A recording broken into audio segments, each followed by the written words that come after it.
పూర్వం ఒక ఊళ్ళో శివదేవుడు అనే గృహస్థుడుండేవాడు.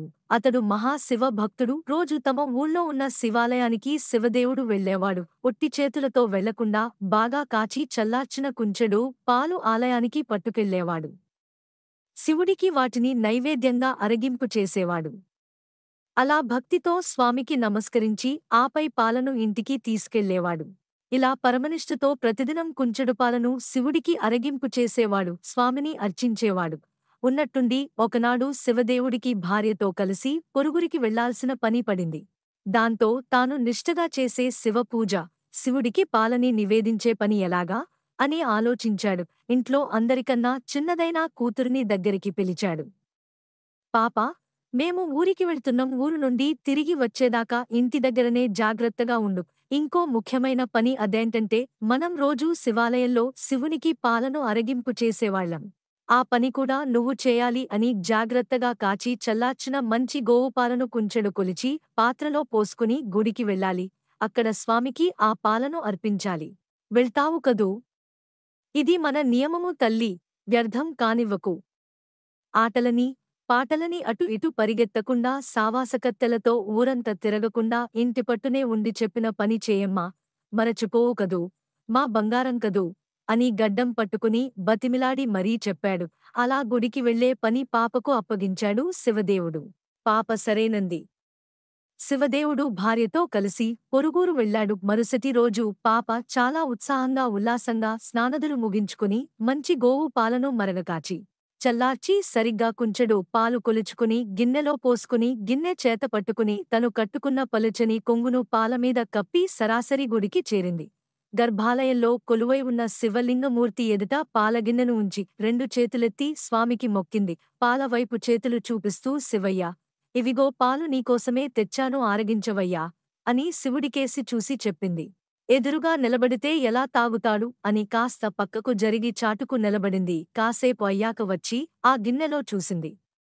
గిన్నెలో ఉన్న పాలవైపు విచిత్రంగా చూసింది. శివయ్య, పాలు తాగలేదా? నీకోసమే తెచ్చాను, తాగటానికి ఏమిటి ఇబ్బంది? పాలు అలాగే ఉన్నాయి, తాగవా? తాగు తాగు అంటూ శివుడికేసి చూసి పురామయించింది. శివుడు తాగలేదు. దాంతో పాపకి భయం పట్టుకుంది. శివుడు పాలు త్రాగకపోతే అమ్మానాన్నలతో దెబ్బలు తినాల్సి వస్తుంది కదా. శివుడివైపు దీనంగా చూస్తూ పాలెందుకు తాగలేదు, తాగవయ్యా లింగమూర్తి అని ప్రాధేయపడింది. పాలు సరిగ్గా కాచలేదా? రుచిగా లేవా? సద్దెపాలు అనుకున్నవా? పొద్దెక్కిందనా లేక పొగ వాసన వస్తుందా? నీళ్లు కలిపాననా? ఆవుపాలు కాదనా? పోనీ ఆకలిగా లేదా? మొగం మొత్తిందా? కుంచెడు లేవని నేనేమైనా వీటిమీద మనస్సు పెట్టుకున్నాననా?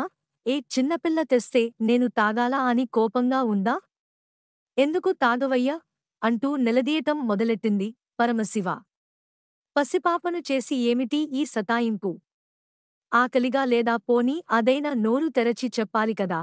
పోతే పోని ఒక్క గుటక అన్నా తాగితే నేను తృప్తి చెందుతాను కదా అంటూ పాప పరమశివుడిని బ్రతిమాలుతోంది. నువ్వు పాలు త్రాగలేదంటే మా అమ్మానాన్నలు నన్ను కొడతారు, అలా కొట్టిస్తావా? నామీద ప్రేమతోనైనా త్రాగవా? నిజంగా నువ్వు మనసులో ఏదో పెట్టుకుని ఇలా సాధిస్తున్నావు. ఇవి కాక ఇంకా ఏమైనా కావాలా? అడుగు, నిమిషంలో తీసుకొస్తా, కానీ తాగకుండా మాత్రం నన్ను ఏడిపించకు లింగమూర్తి. మటల్లో పాయసం తింటావా? వీరభద్రుడి జాతరకు నిన్ను పంపిస్తాగా. మా నాయన కదూ, మా శివయ్య కదూ, తాగవయ్యా అంటూ అన్నం తినకుండా మారాం చేసే వాళ్ల తమ్ముడిని వాళ్లమ్మ ఎలా బుజ్జగిస్తుందో గుర్తు చేసుకుంటూ బ్రతిమాలుతోంది. ఏడుస్తోంది. ఆ పరమేశ్వరుడు పాప అమాయకత్వానికి నవ్వుకున్నాడు. కాని పలకలేదు. ఇంకా ఏం చేస్తుందో అని చూస్తూ ఉన్నాడు. ఆ పరమ కరుణామూర్తి భక్తికి వశం కాకపోతాడా? ఆయన పరీక్షిస్తూ ఉన్నాడు. పాప కిందపడి అల్లరిచేస్తూ గిలాగిలా కొట్టుకోసాగింది. ఈ శివుడు పాలు త్రాగమంటే బెల్లం కొట్టిన రాయిలా ఉన్నాడు. నాన్నగారు వస్తే నన్ను కోపగిస్తారు అని ఏడవసాగింది. స్వామి వైపు చూస్తూ, మావాళ్లు నన్ను చంపేస్తారు, నువ్వు ఈ పాలు తాగలేదంటే నేనేదో పొరపాటు చేశానని మావాళ్లు నన్ను కొడతారు. నాన్నగారు పదేపదే చెప్పిన ఈ పనిలో ఆటంకం ఎదురైందని తెలిస్తే ఆయన చేతుల్లో చావడం ఖాయం. అంతకంటే ఇక్కడ నీ ముందే చావడం మేలు అని తలను శివలింగానికేసి బాదుకుంది. సర్వేశ్వరుడు ఒక్క క్షణం ఆగకుండా పాపను పట్టుకుని ఆపాడు. ఆ చిన్నారి ముందు చిద్విలాసంగా నిలబడ్డాడు. గిన్నెను తీసుకుని పాలాన్ని తాగేశాడు. పాప పరమ సంతోషంతో ఎగిరి గంతేసింది. శివుడు ప్రత్యక్షమయ్యాడు కాని ఆ రూపం అరుదైనది అని పాపకు తెలీదు. ఆయన దేవుడిని పిలిస్తే పలుకుతాడు, పెట్టినవన్నీ తింటాడు, మన మాట వింటాడు అంటూ ఆనందించింది పాప. పాప తండ్రికి అనుకోకుండా ఒకరోజు ప్రయాణం కాస్త 4-5 రోజులయింది. పాప రోజు తానే పాలు తేవడం, శివుడికి నివేదించడం, అది శివుడికి నచ్చింది. ఇలా ప్రతిరోజు పాలు తేవడం, శివుడు త్రాగడం జరిగి పోతున్నాయి. ఒకరోజు ఊరెళ్ళిన తల్లిదండ్రులు తిరిగి వస్తున్నారు. ఆ సమయంలో పాప పాలను శివుడికి అరగింపు పెట్టి ఇంటికి వెళ్తూ ఉంది. అమ్మానాన్నలని చూసి ఎగిరిగంతేసింది. ఇంతలో శివదేవుడు పాప చేతిలో పాలగిన్నెను చూశాడు. పాత్రలో పాలు లేవు, ఎక్కడికి వెళ్తున్నావు అని సందేహంగా అడిగాడు. పాప గుడిలో శివుడు పాలు త్రాగిన వ్యవహారం అంత చెప్పింది. శివదేవుడు పాప మాటలు నమ్మలేదు. శివుడు పాలు త్రాగడమేంది? నువ్వు ఏదో అబద్ధం చెప్పుతున్నావ్.